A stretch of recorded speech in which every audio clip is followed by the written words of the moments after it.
Over the course of the years, there have been multiple debates on whether regulation is necessary for certain markets to work properly or if they are better off functioning by themselves.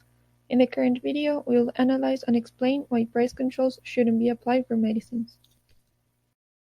First of all, let us analyze the theoretical approach to the application of regulations.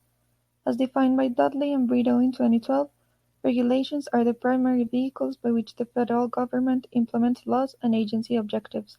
They are specific standards or instructions concerning what individuals, businesses, and other organizations can or cannot do. As such, economic regulation can be broadly interpreted as economic policy, which includes any form of state intervention in the economy. Thus, price controls are a subsection of economic regulations in which there is a setting of prices by a government agency or regulatory authority, by determining a minimum and/or maximum price that a good may be sold for. In the case of medicines, it is more likely that a maximum price would be set in an effort to improve welfare for the consumers who need such goods. However, regulations may reduce consumer welfare for a number of different reasons.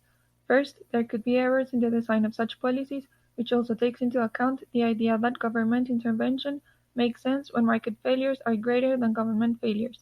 Nonetheless, in situations such as the one with medications, there is no guarantee that government failures, such as their short-run focus versus the need for long-run policies, and the incomplete information with which they may count on, are smaller than the market inefficiencies, and as such, they may present a bigger obstacle for the correct functioning of the market than allowing it to design the resources by itself.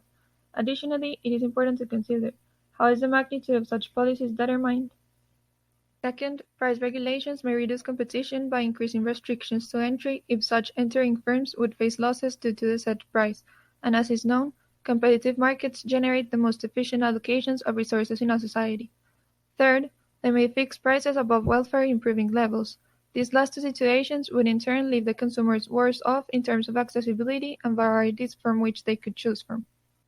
Fourth, regulators might be captured by interest groups which would influence the decision of these regulators for their own convenience, whether that is to set prices at a lower level in order to drive competition out of the market, or set a higher price than the welfare improving to allow companies to have bigger revenue. Fifth, for a maximum price to actually work, it has to be set below the price that would result in market equilibrium. In turn, this would also lead to a shortage in which demand will exceed the supply, given that less firms could supply the goods or a firm could supply less amounts of it. This would be a massive problem when the good we are dealing with is medications, taking into account that they are vital products for consumers and being waitlisted because of a lack of supply could result in bigger costs for the health system and in worst-case scenarios to the loss of lives.